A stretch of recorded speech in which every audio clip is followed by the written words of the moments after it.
Стая собак во время прогулки отказалась перестать лаять на припаркованный автомобиль, и их водитель вдруг услышал странный звук, исходящий изнутри. Она немедленно позвонила копам, и когда те проверили автомобиль, у них не было другого выбора, кроме как взломать его. Никки вспотела, это был один из самых жарких дней в году.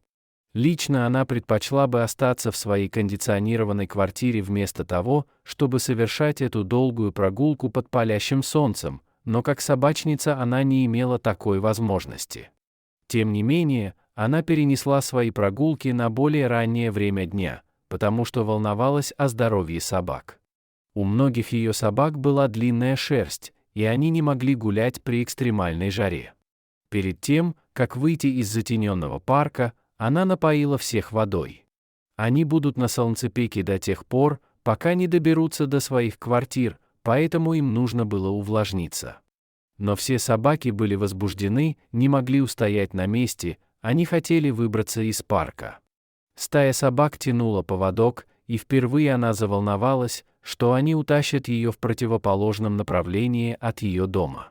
Все поводки были обернуты вокруг ее талии, чтобы собаки не смогли освободиться, но она не была крупной женщиной, и они могли увести ее, если захотят.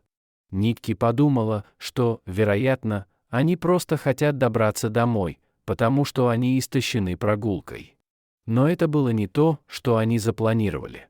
Собаки бросились к одной припаркованной машине и начали нюхать ее и лаять на нее. Никки попыталась оттащить собак от машины. Она знала, что ни одному владельцу не понравится увидеть женщину и 5 собак возле их автомобиля. Но стая сопротивлялась, и одна из собак даже подняла лапу и начала скрести машину. Никки была в ужасе. Ей нужно было увести их от транспортного средства, и сейчас же. Но не имело значения, насколько сильно она тянула и тащила, они не сдвинулись с места. Ко всему прочему, они находились под прямыми палящими лучами солнца, и она уже была вся мокрая от пота. Для пушистых собак жара могла быть опасной, они могли получить солнечный удар и перегреться. Собакам нужна была тень. Она решила, что есть только один способ привлечь их внимание сразу всех, она показала им карман со снегами на своем боку, и вдруг они очень заинтересовались своим водителем. Они сели перед ней, наконец спокойные и молчаливые. И вдруг ее кровь застыла в жилах. Собаки производили так много шума, что она не могла услышать ничего, кроме них. Но теперь она могла услышать то, из-за чего собаки скулили. В машине было что-то. Она не могла понять, что это было, но изнутри доносилось тихое стонание. Ей нужно было что-то предпринять. Но сначала ей нужно было разобраться с собаками. Она отвела их на небольшое расстояние и привязала под деревьями. Она также дала им воды и обещанных снегов, а затем вернулась к машине. Собаки были достаточно близко, чтобы она могла присматривать за ними, но сейчас она хотела выяснить, о чем они ей сообщили. Звук был очень тихим, но это точно был не просто странный звук машины. Она попыталась заглянуть внутрь автомобиля, но окна были тонированы, и она не могла увидеть пол машины. На секунду она подумала взять камень и разбить окно в большинстве мест.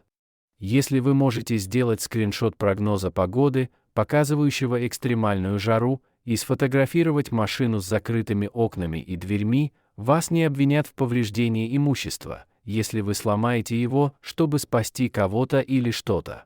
Никки оглядывалась в поисках подходящего камня, когда увидела приближающийся полицейский автомобиль. Просто действуя инстинктивно, не задумываясь, она выбежала на дорогу и замахала руками, привлекая внимание полицейского. Машина резко затормозила, и полицейские закричали на нее за безрассудство, что, если бы они ранили ее. Но она быстро объяснила, что ей нужна их помощь. Полицейские вышли и пошли с ней к машине. Она рассказала, что ее стая собак отказалась перестать лаять на припаркованную машину, и она слышит странные звуки изнутри. Полицейские осмотрели автомобиль. Они тоже услышали шум и обеспокоенно посмотрели на нее. В машине определенно было что-то живое, но при такой жаре в салоне нельзя было сказать, как долго это живое продержится.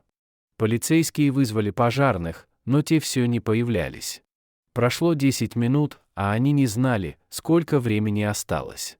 Сначала они подумали просто разбить окно и открыть дверь, но изнутри они ничего не видели. Они не знали, где в машине находится то существо, которое хотели спасти. Если они разобьют неправильное окно, осколки стекла могут ранить обитателя машины.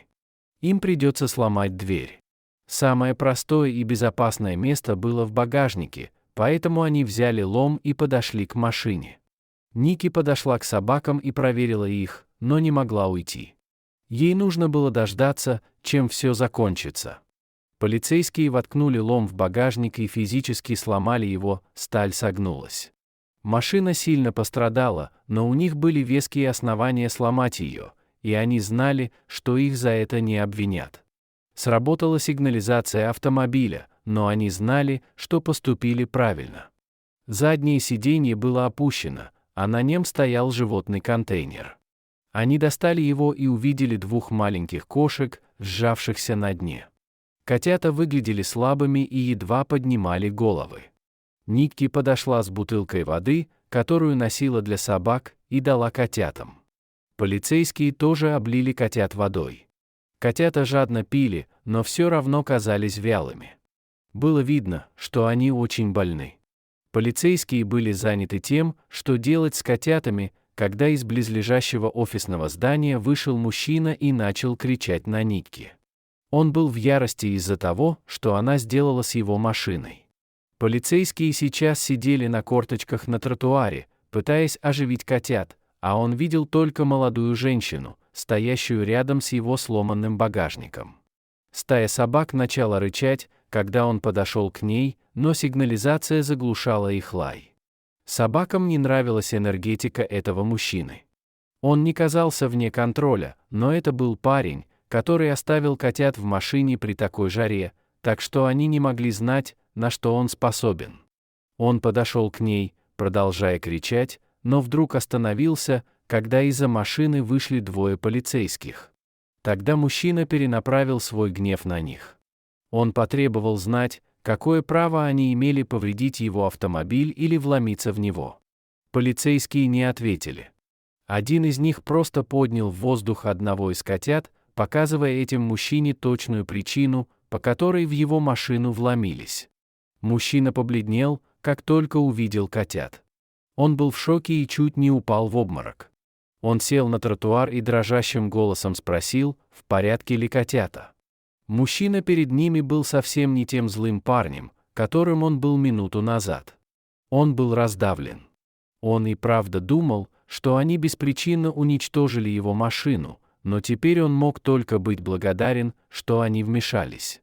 Эд совершил в тот день самую большую ошибку в своей жизни. Его кошка родила несколько недель назад, а котята почти подросли для новых хозяев. Он хотел отвезти самого маленького котенка к ветеринару на очередной осмотр, вот почему он и погрузил их в машину утром. Он ехал в ветеринарную клинику, когда ему позвонили из работы. Важный клиент столкнулся с проблемой, и его босс хотел знать, сможет ли это съездить к нему прямо сейчас. Конечно, он сказал, что поедет немедленно. Его мысли были заняты решением проблемы, и он не подумал о пассажирах на заднем сиденье. Котята не издавали ни звука, должно быть, заснув в пути. Он доехал до офиса, запер машину и побежал решать кризис, совершенно забыв, что котята у него в машине. Он услышал сигнализацию своей машины, когда выходил, и подумал, что кто-то пристает к его автомобилю, пока не увидел котят. Ему было плохо от мысли о боли, которую котята уже испытали, и о том, как плохо все могло закончиться.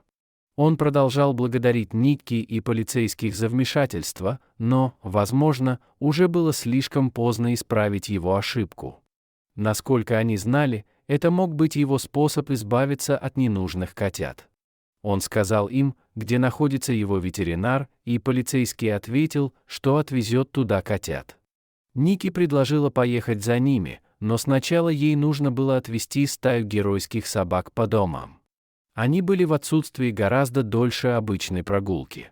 Ники отвела собак и позвонила ветеринару, чтобы узнать о кошках. Котята были обезвожены и перегрелись, но после внутривенного вливания жидкостей они скоро должны были прийти в норму. Она вдохнула с облегчением.